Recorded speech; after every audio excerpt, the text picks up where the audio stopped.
Hello guys, welcome back to my YouTube channel. Ray ഒപ്റ്റിക്സിൻ്റെ കുറച്ച് extra ക്വസ്റ്റ്യൻസും കൂടെ നമുക്ക് നോക്കാം.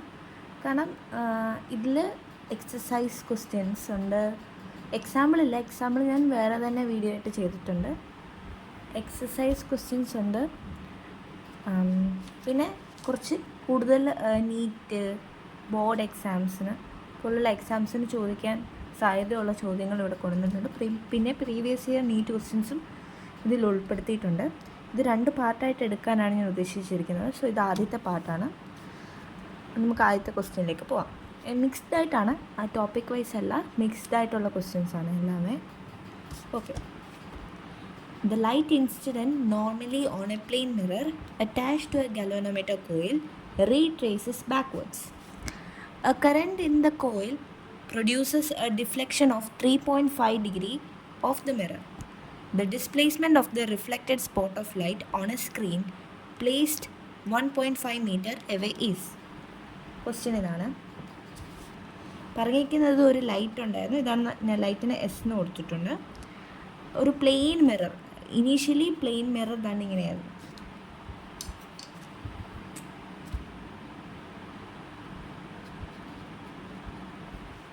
Plain mirror M. Light incident ചെയ്തു, അത് അതേപോലെ തന്നെ റിഫ്ലക്റ്റ് ചെയ്തു. സ്ട്രെയിറ്റ് ആയിട്ട് ഇൻസിഡൻറ്റ് ചെയ്തു, സ്ട്രെയിറ്റ് ആയിട്ട് റിഫ്ലക്റ്റ് ചെയ്തു. ഞാൻ ഈ പ്ലെയിൻ മിററിനെ സ്ലൈറ്റ്ലി ഒന്ന് ഡിഫ്ലക്റ്റ് ചെയ്തു ബൈ ആൻ ആംഗിൾ തീറ്റ. തീറ്റ എത്ര? 3.5 ഡിഗ്രി. ഒന്ന് സ്ലൈറ്റ്, അതേ പ്ലെയിൻ മിററിനെ ഒന്ന് സ്ലൈറ്റായിട്ട് ഡിഫ്ലക്റ്റ് ചെയ്തു. അതിൻ്റെ ആംഗിൾ വന്നിട്ടുണ്ട് എത്ര? 3.5 ഡിഗ്രി. നമ്മൾ അറിഞ്ഞിരിക്കേണ്ടത് ഇൻസിഡൻറ്റ് റേ ചേഞ്ച് ആവാതെ, by keeping the incident ray, അത് ചേഞ്ച് ആവാതെ തന്നെ ഇത് തന്നെയാണ് ഇൻസിഡൻറ്റ് റേ. പക്ഷേ നമ്മൾ പ്ലെയിൻ മിററിനെ ഒന്ന് ചരിക്കുക, അതായത് ഒന്ന് ഡീവിയേറ്റ് ചെയ്യുക, അല്ലെങ്കിൽ ഡിഫ്ലക്റ്റ് ചെയ്യുക, or rotate by an angle theta ആണെങ്കിൽ angle of reflection will be 2 theta. അതൊരു നമ്മൾ പഠിച്ചിരിക്കേണ്ട കാര്യമാണ്. അതായത് നോട്ടായിട്ട് നിങ്ങൾ കീപ്പ് ചെയ്യുക. By keeping the incident ray constant എന്ന് വെച്ചാൽ ഇത് same. By keeping the incident ray same, the angle of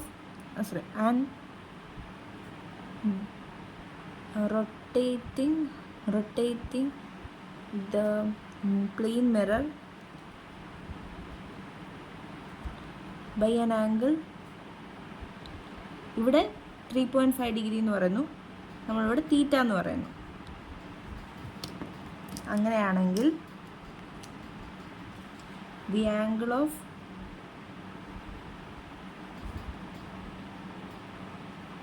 reflection will be 2 തീറ്റ.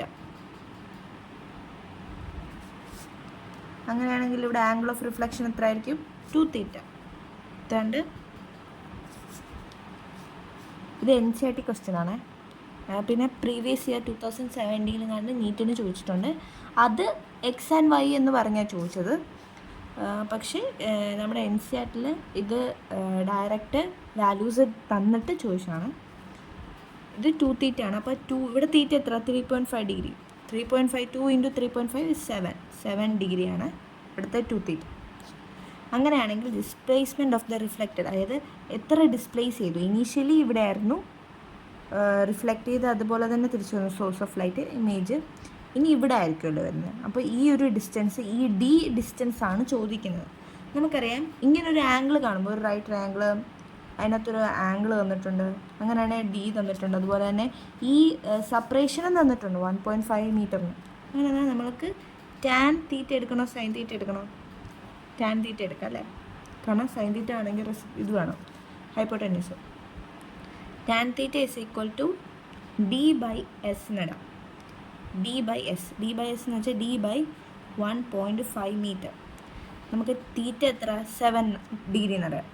തീറ്റ ഭയങ്കര സ്മോൾ ആയതുകൊണ്ട് നമുക്ക് ടാൻ തീറ്റ അപ്രോക്സിമേറ്റ്ലി തീറ്റ എന്ന് എടുക്കാം. പക്ഷേ ഇവിടെ നമ്മൾ തീറ്റ വെച്ച് ഡയറക്റ്റ് സബ്സ്റ്റിറ്റ്യൂട്ട് ചെയ്യരുത്. കാരണം എന്താ? നമ്മൾ 7 ഡിഗ്രിയാണ്. ആ റേഡിയനെ നമുക്ക് റേഡിയനിൽ നിന്ന് മാറ്റണം, റേഡിയനിലേക്ക് ആക്കണം. 7 ഡിഗ്രീനെ റേഡിയനിലേക്ക് ആക്കണം. π/180 ചെയ്താൽ മതി. നമ്മൾ ഡിഗ്രീനെ റേഡിയനിലേക്ക് π/180 ചെയ്താൽ മതി. 7 × π/180 which is equal to d/1.5 meter. ഇനി ഈ പൈ എന്ന് പറയുന്നത് എന്താണ്, 22/7 ആയിട്ട് എടുത്താൽ /180 × 3/2, 1.5നെ 3/2 എന്ന് എടുക്കാം. റെഡി. നമുക്ക് 7 കട്ട് ചെയ്യാം. ഇത് 6 ആണ്, ഇത് 11 ആണ്. അപ്പോൾ ഏകദേശം d ഈസ് ഈക്വൽ ടു എത്ര ആയിട്ട് കിട്ടും, 11/60 എന്ന് കിട്ടും. അത് ഏകദേശം 18.4ൻ്റെ അടുത്ത് വരും.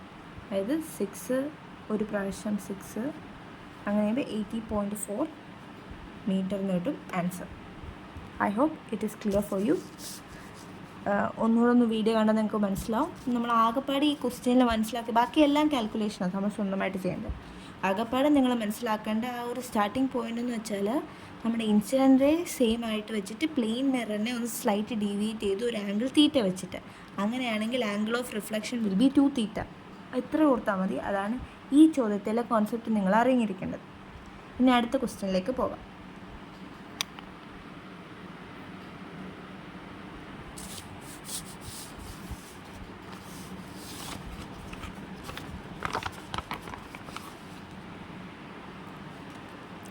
A concave mirror of focal length f1 is placed at a distance of d from a convex lens of focal length f2.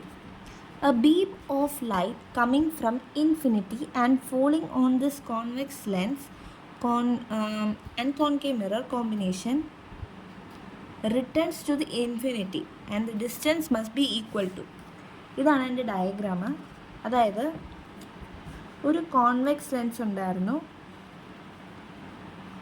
ഒരു കോൺകേവ് മിററും ഉണ്ടായിരുന്നു. അവരൊരു ഡി ഡിസ്റ്റൻസിൽ സെപ്പറേറ്റ് ചെയ്ത് വെച്ചിരിക്കുകയാണ് അവർ രണ്ടുപേരെ. ഓക്കെ. എന്നിട്ട് പറയുന്നുണ്ട്, beam of light coming from infinity. ഇൻഫിനിറ്റിയിൽ നിന്ന് ഒരു ബീം ഓഫ്, നമ്മൾ ഇൻഫിനിറ്റിയിൽ നിന്ന് വരുന്നത് പാരലൽ റേസ് ആയിട്ടാണ് അസ്യൂം ചെയ്യുന്നത്. സോ ഈ ഇൻഫിനിറ്റിയിൽ നിന്ന് കോൺവെക്സ് ലെൻസിലേക്ക് ലൈറ്റ് വരുന്നു. നമുക്കറിയാം കോൺവെക്സ് ലെൻസ് ലൈറ്റ് വന്ന് അത് പിന്നെ ഫോക്കസിലോട്ട് പോകും. ഇതിൻ്റെ ഫോക്കസിലോട്ട് അത് മീറ്റ് ചെയ്യുന്നു. ബാക്കിയെല്ലാം നമ്മൾ തന്നെ കണ്ടുപിടിക്കേണ്ടത് കേട്ടോ. എന്നിട്ട് ഈ ഫോക്കസിൽ നിന്ന് ഈ ലൈറ്റ് എങ്ങോട്ട് റിഫ്ലക്റ്റ് ചെയ്യുന്നു, ഈ കോൺകേവ് മിററിലേക്ക് റിഫ്ലക്റ്റ് ചെയ്യുന്നു. കോൺകേവ് മിററിൽ നിന്ന് എന്ത് ചെയ്യുന്നു, falling on this convex lens concave mirror combination returns to, തിരിച്ചത് വീണ്ടും ഇൻഫിനിറ്റിയിലേക്ക് പോകുന്നു എന്ന് പറഞ്ഞാൽ ഇവിടെ തട്ടിയിട്ട് അത് തിരിച്ച് ഇങ്ങനെ പോകുന്നു. ഈ തിരിച്ചു പോകുന്നു എന്ന് കേൾക്കുമ്പോഴേ നമുക്ക് മനസ്സിലാവും. അതായത് ആദ്യം പാരലായിട്ട് വന്നു, എന്നിട്ട് ഫോക്കസിൽ മീറ്റ് ചെയ്തു. ഫോക്കസിൽ നിന്ന് ലൈറ്റ് എമേർജ് ചെയ്ത് കോൺകേവ് മിററിലേക്ക് പോയി. അവിടെ നിന്ന് നേരെ തിരിച്ച് വീണ്ടും പാരലൽ റേസിലോട്ട് തിരിച്ചു പോയി എന്ന ക്വസ്റ്റ്യൻ പറയുന്നത്. അങ്ങനെയാണെങ്കിൽ ഒരു കോൺകേവ് മിററിനെ അപേക്ഷിച്ചിട്ട് എപ്പോഴാണ് തിരിച്ചു വരികയും റീട്രേസസ് ദ പാത്ത് എന്ന് നമ്മൾ ഓർക്കാം. റീട്രേസസ് എപ്പോഴായിരിക്കും, സെൻറ്റർ ഓഫ് കർവേച്ചറിൽ വന്ന് അടിച്ചാലേ അത് റീട്രേസ് ചെയ്യത്തുള്ളൂ പാത്ത്, അല്ലേ? ഇത് സെൻറ്റർ ഓഫ് കർവേച്ചർ ആയിരിക്കണം ആരുടെ, ഈ കോൺകേവ് മിററിൻ്റെ സെൻറ്റർ ഓഫ് കർവേച്ചർ ആണെങ്കിൽ മാത്രമേ പാത്ത് റീട്രേസ് ചെയ്യത്തുള്ളൂ. സോ ഇതെന്തായിരിക്കണം, അതിൻ്റെ സെൻറ്റർ ഓഫ് കർവേച്ചർ ആയിരിക്കണം. ഇതിൻ്റെ ഫോക്കസാണ് നമുക്ക് മനസ്സിലായത്. ഫോക്കസ് എത്രയാണ്, കോൺവെക്സ് ലെൻസിൻ്റെ ഫോക്കസിനെ നമ്മൾ F2 എന്ന് വിളിക്കണം. ഇത് F2 ആണ്. ഇത് ഫോക്കസിൽ വന്ന് മീറ്റ് ചെയ്തു. അതായത് നമുക്കറിയാം കോൺവെക്സ് ലെൻസ് നമ്മൾ പഠിക്കുന്നതാണ് അറ്റ് ഇൻഫിനിറ്റി അറ്റ് ഫോക്കസ് ആയിരിക്കും. ഇൻഫിനിറ്റിയിൽ നിന്ന് വരുന്നു, ഫോക്കസിൽ മീറ്റ് ചെയ്യുന്നു. അത് നേരെ എന്ത് ചെയ്യുന്നു, കോൺകേവ് മിററിലോട്ട് റിഫ്ലക്റ്റ് ചെയ്യുന്നു. ഈ കോൺകേവ് മിററിൽ നിന്ന് അത് റീട്രേസ് ചെയ്യുന്നു അതിൻ്റെ പാത്ത്. എന്ന് പറഞ്ഞാൽ ഈ കോൺകേവ് മിറർ എന്താണ് അതിൻ്റെ, അപ്പം ഈ ഒബ്ജക്റ്റ് ഈ കോൺകേവ് മിററിനെ വെച്ച് നോക്കുമ്പോൾ എവിടെ ഇരിക്കുന്നത്, സെൻറ്റർ ഓഫ് കർവേച്ചറിലാണ് ഇരിക്കുന്നത്. അപ്പോൾ നമുക്കറിയാം സെൻറ്റർ ഓഫ് കർവേച്ചർ എന്ന് പറയുന്നത്, അതായത് റേഡിയസ് എന്ന് പറയുന്നത് നമ്മൾ പഠിച്ചിട്ടുണ്ട് 2 times ഫോക്കൽ ലെങ്ത്. അതായത് ഒരു റിലേഷൻ പറഞ്ഞില്ലേ, F = R/2. അത് മിററിൻ്റെ കേസിൽ പഠിക്കുന്നതാണ് നമ്മൾ. അപ്പോൾ എന്തായിരിക്കും, ഇത് 2F1 ആയിരിക്കും. കോൺകേവ് മിററിൻ്റെ ഫോക്കൽ ലെങ്ത് F1 ആണ്. 2f ആണ്. നമുക്ക് ഈ ഡിസ്റ്റൻസ് ഈ കോൺകേവ് ലെൻസും കോൺവെക്സ് ലെൻസും കോൺകേവ് മിററും തമ്മിലുള്ള ഡിസ്റ്റൻസ് കണ്ടുപിടിക്കാൻ എന്ത് ചെയ്യണം? 2f1 + f2 ചെയ്താൽ മതി. Total magnitude. ഇതാണ് എൻ്റെ ആൻസർ. സോ ഐ ഹോപ്പ് നിങ്ങൾക്കിത് ക്ലിയർ ആയെന്ന്. ഡൗട്ട് ഉണ്ടെങ്കിൽ എന്തായാലും കമൻറ്റ് ബോക്സിൽ ഇടണം. ഇത് ക്വസ്റ്റ്യൻ ചോദിച്ചിട്ടുള്ളതാണ്. ഇതും പ്രീവിയസ് ഇയർ നീറ്റാണെന്ന് തോന്നുന്നു. അടുത്ത ക്വസ്റ്റ്യനിലേക്ക് പോകാം.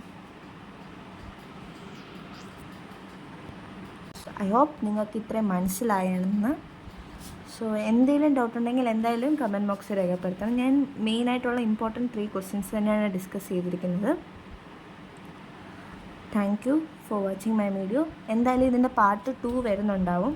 എല്ലാവരും വാച്ച് ചെയ്യണം. കാരണം കൂടുതൽ ടൈംസ് നീറ്റിന് ചോദിച്ച ചോദ്യങ്ങളൊക്കെ തന്നെയാണ് ഞാൻ ഇതിൽ ഉൾപ്പെടുത്തുന്നത്. പിന്നെ നമ്മുടെ NCERT ടെക്സ്റ്റ് ബുക്കിലുള്ള ക്വസ്റ്റ്യൻസ് ആരും കാണാതെ പോകുന്ന, അതായത് ബോർഡ് എക്സാമിനൊക്കെ പ്രിപ്പയർ ചെയ്യുന്നവർക്ക് ചിലപ്പോൾ സ്കിപ്പാക്കാവുന്ന, മനസ്സിലാവാത്ത കുറേ ക്വസ്റ്റ്യൻസൊക്കെ ഞാൻ ഇതിൽ ഉൾപ്പെടുത്തിയിട്ടുണ്ട്. എന്തായാലും thank you for watching. Please subscribe, share, and let me know your suggestions in my comment section. Thank you.